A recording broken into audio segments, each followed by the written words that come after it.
Nous recevons aujourd'hui pour vous le pasteur Jules Marius Latta qui nous fait le plaisir d'être là. Et sans tarder, nous allons tout de suite demander à notre invité de bien vouloir saluer nos amis de la radio FM Espoir et nous lui laissons pleinement la place afin qu'il puisse développer son sujet.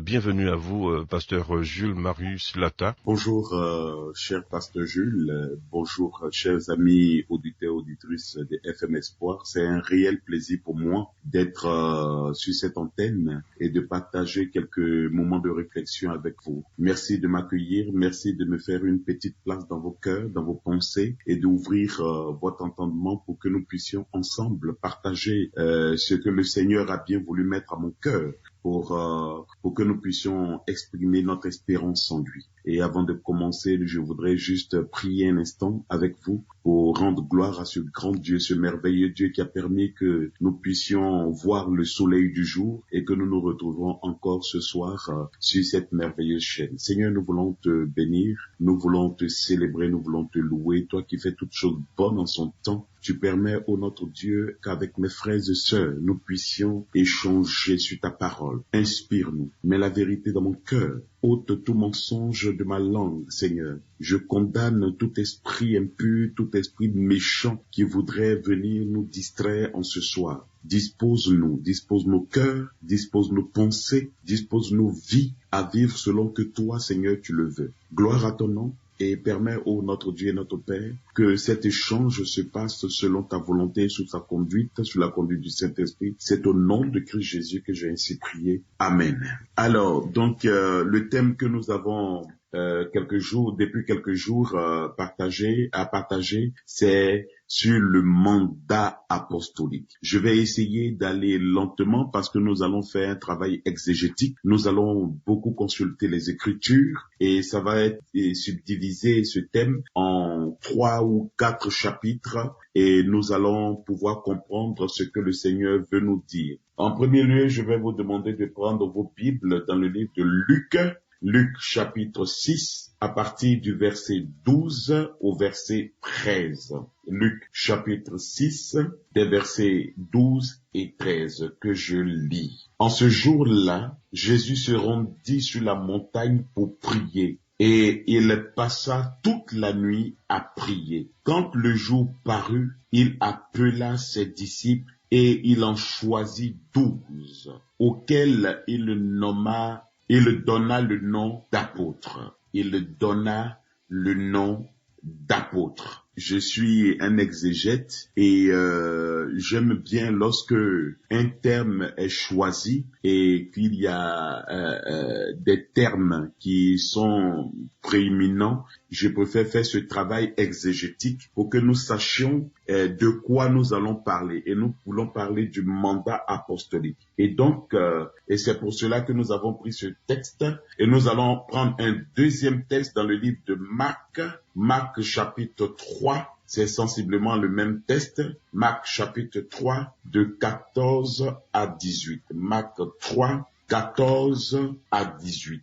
Et je vais lire la parole de Dieu également. Il en établit 12 pour les avoir avec lui et pour les envoyer prêcher, avec le pouvoir de chasser les démons. Voici les 12 qu'il établit. Simon, qu'il nomma Pierre, Jacques, fils de Zébédée, et Jean, frère de Jacques, auquel il donna le nom de Boanerges, qui signifie fils du tonnerre. André, Philippe, Barthélemy, Matthieu, Thomas, Jacques, fils d'Alphée, Thaddée, Simon, le Cananite, et Judas Iscariote, celui qui le livra, et il se rendit à la maison. Chers amis, le mandat apostolique n'est autre que le mandat de la grande commission, Quand nous lisons par exemple Marc chapitre 16, je peux vous donner aussi Matthieu le chapitre 18, Marc chapitre 16 à partir du verset 15, la Bible dit, puis il leur dit, allez par tout le monde et prêchez la bonne nouvelle à toute la création. Celui qui croira et qui sera baptisé sera sauvé, mais celui qui ne croira pas sera condamné. Voici les miracles qui accompagneront ceux qui auront cru. En mon nom, ils chasseront les démons et ils parleront de nouvelles langues. Voici la grande commission que notre Seigneur Jésus nous lègue. La grande commission est le ministère de l'Église envers le monde ou celui des égarés. Et c'est un commandement du Christ à l'Église de porter la bonne nouvelle de Jésus au monde pour le salut de l'humanité perdue. Nous sommes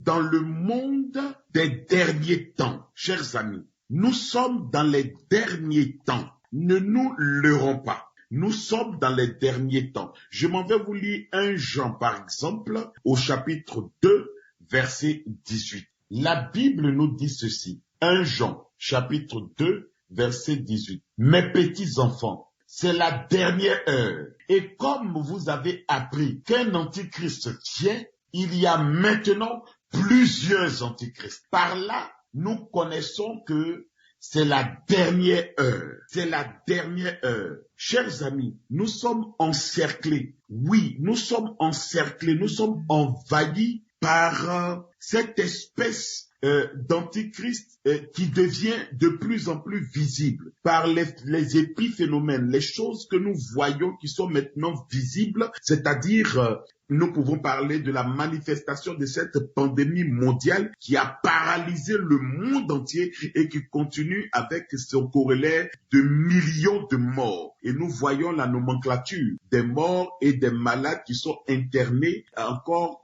de nos jours encore, aujourd'hui encore à la télévision, notamment à la télévision française. Et il en est de même pour l'Inde qui aujourd'hui est dans une situation terrible, c'est-à-dire qui a perdu pied carrément, où il y a plus des centaines de milliers de morts par jour. Et quand nous voyons ces images de morts, même qui n'arrivent pas à être incinérés, mis en terre, ils sont débordés, nous comprenons que l'Antichrist est à l'œuvre et que nous sommes à la fin des temps. Matthieu chapitre 24 nous dit ceci, au verset 24. Matthieu chapitre 24, verset 24. Nous allons faire ce travail exégétique. Nous allons beaucoup consulter la parole de Dieu et je souhaite que vous preniez note et que vous vérifiez ce que je dis. Matthieu chapitre 24, au verset 24. La Bible nous dit ceci. Car il se lèvera de faux Christ et de faux prophètes. Ils feront et des grands miracles au point de séduire, s'ils étaient possibles, même des élus. Chers amis, voyez, il y a un problème fondamental. Ce n'est pas tous ceux qui disent Seigneur, Seigneur qui sont appelés enfants de Dieu. Aujourd'hui, il y a pléthore d'enfants de Dieu, pléthore d'églises qui naissent et souvent je dis c'est dommage parce que nous pouvons faire autrement. Autrement, c'est-à-dire, nous pouvons écrire l'histoire de l'église autrement. Il y a des églises qui naissent par convenance, alors que autre chose peut être faite. Autre chose peut être faite. L'invasion de différentes croyances, de différentes religions, à notre époque, appelle à la propagation de la bonne nouvelle dans toutes nos nations par l'Église. Au lieu de nous unir, au lieu de nous mettre ensemble pour travailler à l'avènement du Christ, au lieu d'être ensemble pour l'avènement glorieux de notre Seigneur Jésus-Christ, nous sommes divisés. Des millions de personnes vont en enfer chaque jour. Pourquoi? Parce que nous sommes divisés en notre sein. Nous croyons que nous sommes saints alors que nous sommes des pécheurs. Nous croyons que nous pouvons, nous seuls, faire la volonté de Dieu alors que, d'ailleurs, la Bible, Paul dit que nous sommes des saints. Nous, parce que nous sommes en église, mais quand nous sommes de façon individuelle, nous sommes des pécheurs. Il ne faut pas l'oublier. C'est ensemble qu'on manifeste la sainteté. Mais individuellement, nous sommes des pécheurs. Et en tant que pécheurs, nous devons être dans la repentance et nous conformer à la parole de Dieu. Nous le disions tout à l'heure, la Bible dit selon Marc, voici les signes qui accompagneront ceux qui auront cru. Ce ne sont pas les pasteurs seulement qui croient, mais tout enfant de Dieu peut manifester les signes de la gloire de Dieu. Ce n'est pas seulement ceux qui sont appelés les élus, ceux qui ont reçu la consécration, qui doivent manifester l'amour de Dieu et propager, promulguer et diffuser la parole de Dieu. Pour renverser donc la tendance et accomplir pleinement la grande commission, nous avons besoin de la restauration du ministère et de l'autorité apostolique authentique. Je répète, de l'autorité apostolique authentique. Je ne parle pas des églises de convenance, des pasteurs de convenance. Vous vous souvenez, depuis les années 70, 80 et 90, on nous a beaucoup prêché l'évangile de la prospérité. Et si nous changions pour prêcher la prospérité de l'évangile? Je préfère cette notion parce que c'est l'évangile qui nous amène à la gloire de Dieu et non le contraire. Certes, je ne suis pas contre la prospérité, bien au contraire. C'est une bonne chose. C'est la manifestation de l'amour de Dieu en notre faveur. Tout ce qui est sur la terre nous appartient, nous devons en jouir. Mais ce n'est pas l'épiphénomène, ce n'est pas ce qui doit retenir notre attention. Et ce qui doit retenir notre attention, c'est la parole de Dieu qui doit être nôtre. Fait corps avec la parole de Dieu, ce n'est pas, Jésus disait dans Matthieu 19, ce n'est pas celui qui dit Seigneur, Seigneur qui entrera dans le royaume de Dieu, mais celui qui aura fait la volonté de mon Père, la volonté de Dieu. Et si nous faisons la praxis de la parole de Dieu, c'est-à-dire nous faisons corps avec la parole de Dieu pour pouvoir vivre cette espérance nouvelle. Alors, donc, nous avons besoin de la restauration de l'autorité apostolique. L'Église est née dans un mouvement apostolique et l'Église sera élevée également dans un mouvement apostolique. Je reprends. L'Église est née dans un mouvement apostolique et l'Église ne verra son salut que dans ce mouvement apostolique. J'ai donné les passages où Jésus lui-même appelle les disciples, il choisit des apôtres. Nous allons voir plus tard quelques petits passages qui vous feront probablement du bien. Alors, autrement dit, le ministère apostolique est le premier ministère en tête de liste dans l'Église et son rôle principal est d'équiper les saints pour accomplir les autres ministères. Je reprends cette partie qui me semble importante. Le ministère apostolique est le premier ministère en tête de la liste des dons de l'Église et son rôle principal, son rôle essentiel est d'équiper les saints, c'est-à-dire les enfants de Dieu pour accomplir les autres ministères. 1 Corinthiens chapitre 12, verset 28. La Bible nous dit ceci. 1 Corinthiens chapitre 12, verset 26. Et Dieu a établi dans l'Église premièrement des apôtres, secondement les prophètes, troisièmement des docteurs, ensuite ceux qui ont le don des miracles, et pour que ceux qui ont le don des miracles puissent rester selon le don de guérison. Chers amis, je vous ai mis premièrement parce que je peux vous citer le livre d'autres passages, par exemple dans le livre d'Éphésiens où la Bible dit les apôtres, les prophètes, les évangélistes, les pasteurs et les docteurs. Et tout ça, ça se tient. Mais j'ai voulu signifier pour justifier ce que je disais tout à l'heure, les apôtres ont été constitués premièrement et vous allez voir plus tard, on va vous donner le rôle et le but pour lequel Dieu fait ceci. Le ministère, donc, apostolique, c'est cela son but. Prenons Éphésiens. Éphésiens chapitre 4. Le livre d'Éphésiens. Éphésiens chapitre 4. Éphésiens chapitre 4, versets 11 à 15. Éphésiens chapitre 4, versets 11 à 15. Comme je l'ai annoncé tout à l'heure. Et il donne les uns comme apôtres, les autres comme prophètes, les autres comme évangélistes et les autres comme pasteurs et docteurs. Mais pourquoi? Pourquoi il le fait? Pour le perfectionnement des saints en vue de l'œuvre du ministère et de l'édification du corps du Christ, jusqu'à ce que nous soyons tous parvenus à l'unité de la foi et de la connaissance du Fils de Dieu à l'état d'homme fait, à la mesure de la stature parfaite de Christ, afin que nous ne soyons plus des enfants flottants et emportés à tout vent de doctrine par la tromperie des hommes pour leur ruse dans le moyen de la séduction. Encore le mot séduction. Par le moyen de la séduction. Mais que nous professons la vérité dans la charité et nous croissons à tous égards à celui qui est le chef,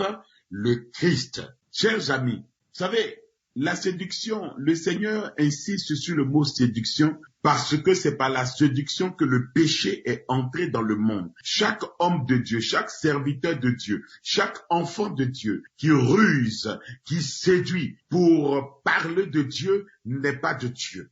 Notre but est d'annoncer trois choses. Christ mort, premièrement. Deuxièmement, ressuscité d'entre les morts. Troisièmement, revenu, donc ressuscité, et il reviendra.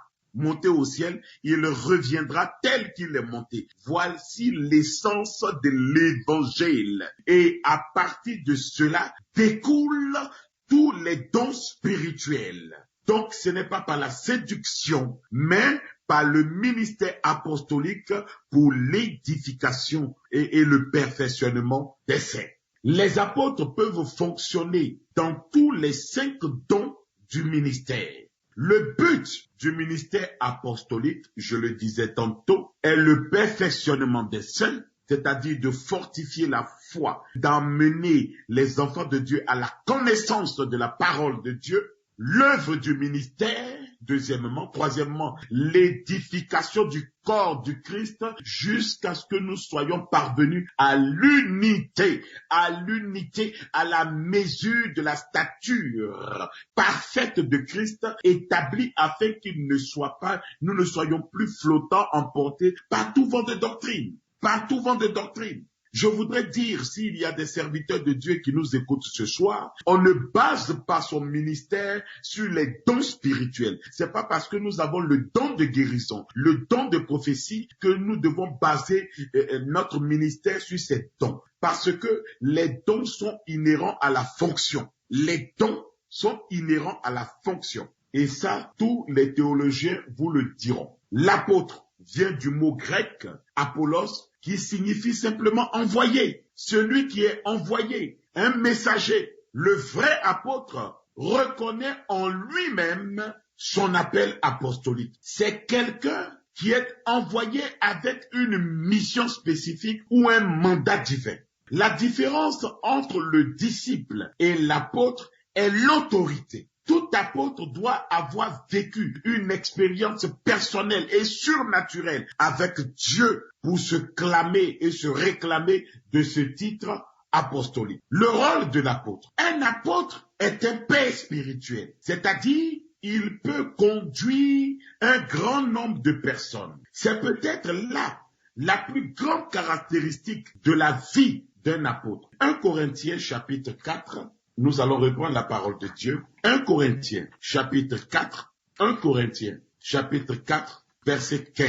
La Bible dit ceci. Car quand vous auriez 10 000 maîtres en Christ, vous n'avez cependant pas plusieurs pères, puisque c'est moi qui vous ai engendré en Christ par l'évangile. C'est cela l'autorité de l'apôtre. Son travail est de bâtir des hommes faits pour la gloire de Christ, pour la gloire de Dieu. C'est très important. Deuxièmement, l'apôtre établit des églises. Le rôle de l'apôtre, c'est de bâtir des églises. Troisièmement, l'apôtre installe le gouvernement de Dieu et les structures de l'église, selon que Tite le dit. Vous pouvez le consulter dans le livre de Tite de Titre, au chapitre 1, au verset 5, que vous pouvez consulter. L'apôtre réorganise l'église, crée des groupes, discipline les fidèles, crée des structures et des systèmes. L'apôtre doit avoir reçu L'apôtre doit avoir reçu et vécu une expérience personnelle avec notre Seigneur Jésus-Christ. Vous ne pouvez pas dire que vous êtes apôtre si vous n'avez pas cette intimité, cette proximité avec le Christ. Je vais développer. L'apôtre témoigne avec efficacité de la résurrection de notre Seigneur Jésus-Christ. 1 Corinthiens, et nous allons le lire. Vous allez vous comprendre très bien pourquoi j'insiste dessus. 1 Corinthiens, chapitre 1er, à partir du verset 18. 1 Corinthiens, chapitre 1er, à partir du verset 18 jusqu'au verset 23. La Bible dit ceci. J'espère que je ne vais pas trop rapidement. La Bible dit ceci. Car la prédication de la croix est une folie pour ceux qui périssent, mais pour nous qui sommes sauvés, elle est une puissance de Dieu. Aussi, il est écrit, je détruirai la sagesse des sages et j'anéantirai l'intelligence des intelligents. Où est le sage? Où est le scribe? Où est le disputeur de ce siècle? Dieu n'a-t-il pas convaincu de folie la sagesse du monde? Car, puisque le monde, avec sa sagesse, n'a point connu Dieu, dans la sagesse de Dieu, il a plu à Dieu de sauver les croyants par la folie de la prédication. Les Juifs demandent des miracles et les Grecs cherchent la sagesse. Nous prêchons Christ crucifié. Scandale pour les Juifs et folie pour les païens, mais la puissance de Dieu et sagesse de Dieu pour ceux qui sont appelés tant Juifs que Grecs. Wow! Wonderful! Wonderful! C'est ça la prédication, c'est ça le message christique. Christ mort et ressuscité. Et non, le pasteur qui est un grand prédicateur, le pasteur qui est un grand prophète. Non, c'est pas ça. Ça, ce sont les signes. Je les appelle les apéros. Ce sont les signes qui accompagnent notre prédication, qui attestent de l'autorité de Christ en nous. Ce sont les signes qui prouvent que le Seigneur nous a envoyés, nous a mandatés pour son œuvre. Et non le fondement de notre ministère. Pardon, je suis passionné lorsque je parle du ministère apostolique et lorsque je parle de Dieu. Un apôtre reçoit une vision spécifique de la part du Seigneur. Un apôtre reçoit une vision. Vous ne pouvez pas dire que vous êtes apôtre, vous êtes serviteur de Dieu, si vous n'avez pas une vision claire, une vision parfaite, une vision éclairée du Seigneur. Si vous n'avez pas reçu une mission, vous n'êtes pas apôtre. Il faille que nous comprenions ces choses. Je vais vous étayer cela par le livre des Actes des Apôtres au chapitre 26 à partir du verset 19.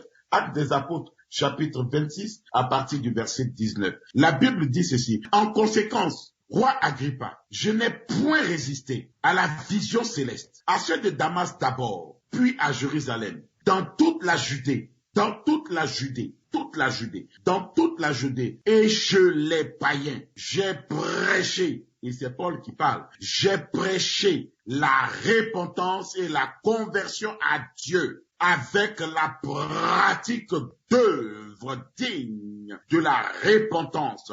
Voilà pourquoi les Juifs se sont assis, se sont saisis de moi dans le temple et ont tout tâché de me faire périr. Mais grâce au secours de Dieu, j'ai subsisté jusqu'à ce jour, rendant témoignage devant les petits et devant les grands, sans m'écarter en rien de ce que les prophètes et Moïse ont déclaré devoir arriver, à savoir que Christ souffrirait et que, ressuscité le premier d'entre les morts, il annoncerait la lumière au peuple et aux nations. Lorsque le Seigneur vous appelle à son service, il vous donne une vision, il vous donne une orientation, il vous donne un but. On ne se lève pas pour mes raisons convenantes, par des mesures convenantes pour servir Dieu. Chers amis, vous pouvez aussi lire dans le livre de Galates chapitre 2, au verset 8. Pour aller vite, je vous passe certains passages, je vous cite, mais vous pouvez le consulter. Un apôtre est un ambassadeur plénipotentiel de Jésus-Christ. Un apôtre démontre le caractère de Christ. Un apôtre démontre le caractère de Christ. Je voudrais vous lire ce passage, Matthieu, chapitre 7, verset 20. Matthieu, l'évangile de Matthieu, chapitre 7, verset 20. C'est donc à leurs fruits que vous les connaîtrez. Vous ne pouvez pas dire vous êtes apôtre. Et il y a un merveilleux chant que j'éviterai de chanter qui dit si vous dites que vous êtes apôtre, montrez-moi vos œuvres. C'est par les œuvres qu'on reconnaît un vrai apôtre. Un apôtre, sa préoccupation première, c'est d'implanter, de bâtir des églises. Et je parle d'églises en termes de personnes humaines, de personnes ressources, bâties pour le corps du Christ, qui sont, comme Paul pouvait dire, l'imitation de Christ, des imitateurs de Christ. Un apôtre démontre et manifeste la puissance et les dons spirituels. La puissance et les dons spirituels. C'est le rôle de l'apôtre. Romains, chapitre 1er. Le livre de Romains, chapitre 1er. Voyez, j'étais mes propos par la parole de Dieu. Pour dire que ce n'est pas quelque chose de simple. Paul, serviteur de Jésus-Christ, appelé à être apôtre mis à part pour annoncer l'évangile de Dieu. Pour annoncer l'évangile de Dieu. Un apôtre doit être prêt à endurer la persécution. C'est pas nos serviteurs d'aujourd'hui, à la moindre escapade, à la moindre épreuve, lorsqu'il y a une épreuve qui se manifeste, qui disparaissent. Non. Un apôtre, il assume sa nature, il assume son rôle. Un apôtre est d'abord et avant tout un missionnaire. Actes des apôtres, chapitre 13, versets 2 à 4. Actes chapitre 13, versets 2 à 4. Un apôtre amène l'évangile dans des zones reculées.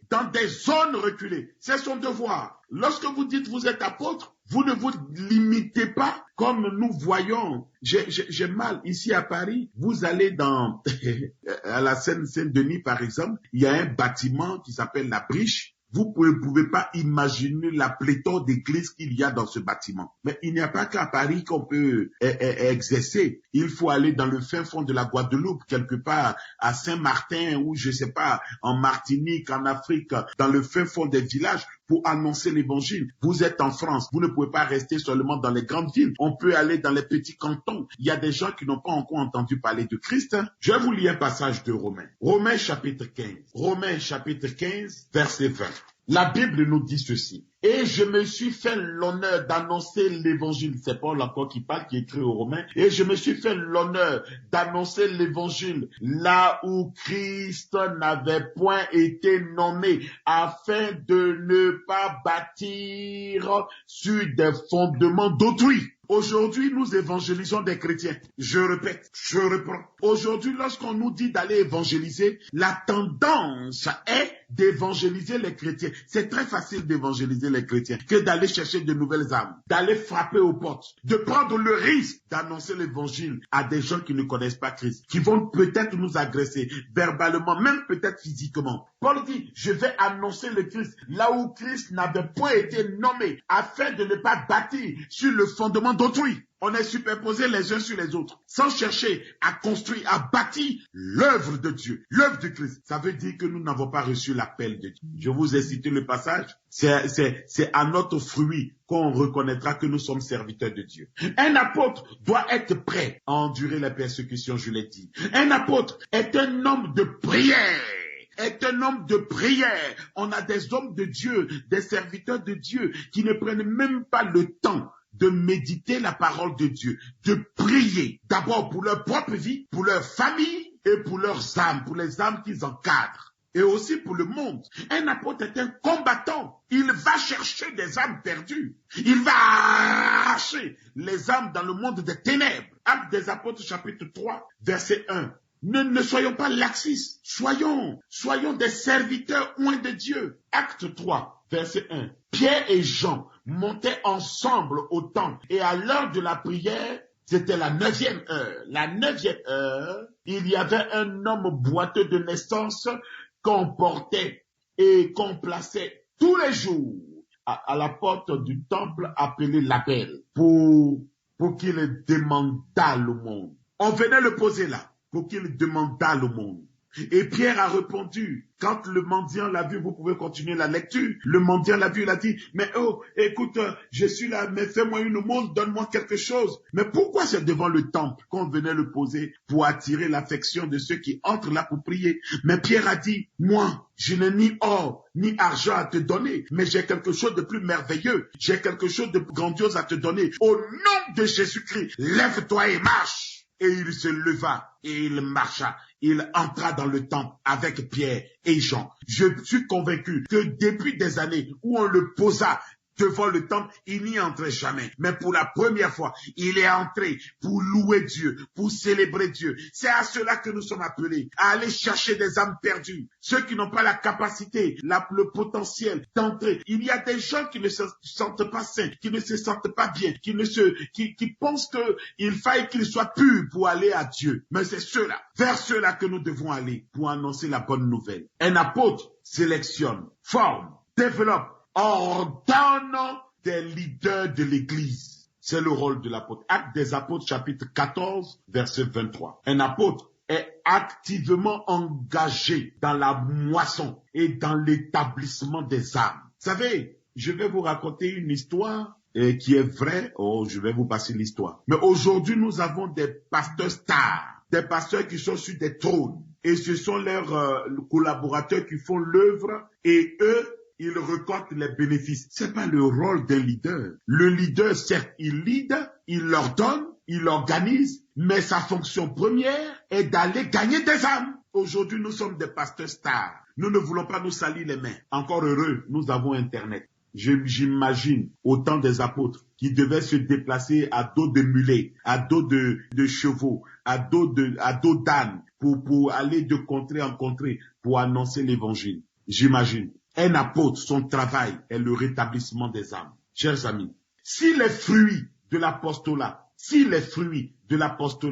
ne sont pas là, nous devons nous remettre en question. C'est que nous n'avons pas reçu l'appel de Dieu. Je vous invite à lire 1 Corinthiens, chapitre 2, versets 4 à 5. Je voudrais vous parler maintenant, pour aller plus vite, des caractéristiques de l'apôtre. Des caractéristiques, il me reste que 5 minutes, donc on va aller très vite. Des caractéristiques d'une église apostolique. Une église apostolique est une église en prière. Une église apostolique a un gouvernement et une administration et un fort leader. Une église apostolique a la profondeur prophétique. Une église apostolique implante d'autres églises. Une église apostolique maintient l'intégrité doctrinale.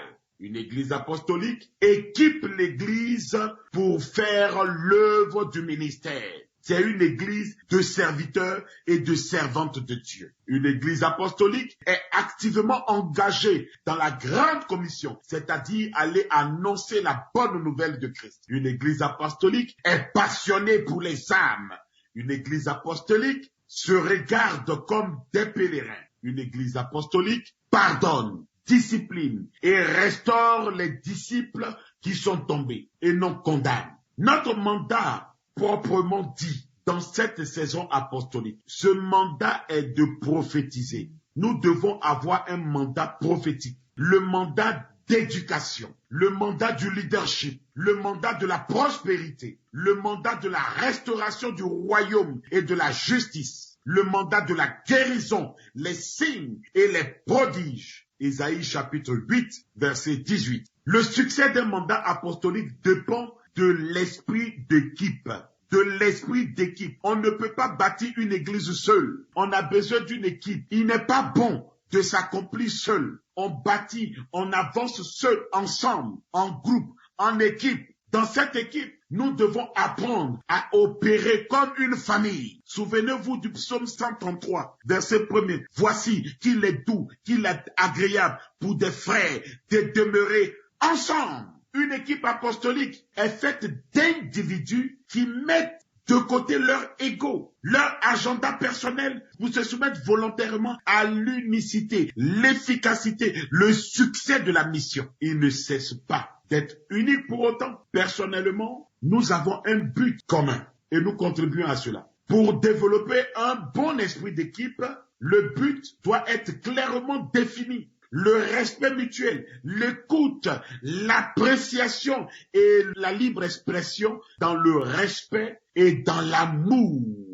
C'est très important. Je m'en vais terminer. Quelles sont donc les clés dont nous disposons pour accomplir ce mandat? Matthieu chapitre 16, verset 19. Première clé, il y en a 8. Je vais vous citer et vous donner les passages qui vont avec. Notez parce que il me reste juste 2 minutes. Premièrement, la puissance de la croix. Nous venons de lire un pont, 1 Corinthiens chapitre 1, 17 à 18. Deuxièmement, la puissance du nom de Jésus-Christ. La puissance du nom de Jésus-Christ. Philippiens chapitre 2, versets 5 à 11. Marc, l'évangile de Marc, chapitre 16, 17 à 18.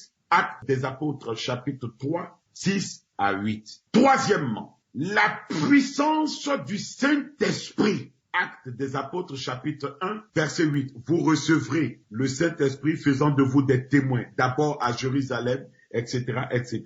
Quatrièmement, la puissance de la parole de Dieu. Actes des apôtres, chapitre 6, 2 à 4. Et vous pouvez ajouter Actes des apôtres, chapitre 2, verset 42. Cinquièmement, la puissance de la prière. Actes des apôtres, chapitre 4, verset 31. Sixièmement, la puissance de la foi. Hébreux, chapitre 11, verset 1 à 3. Or, la foi, c'est une ferme assurance des choses qu'on espère et une démonstration de celles qu'on ne voit pas. Septièmement, et avant-dernier, la puissance de la sagesse. 1 Corinthiens, chapitre 2, verset 6 à 7. Proverbes, chapitre 24, verset 3 à 6.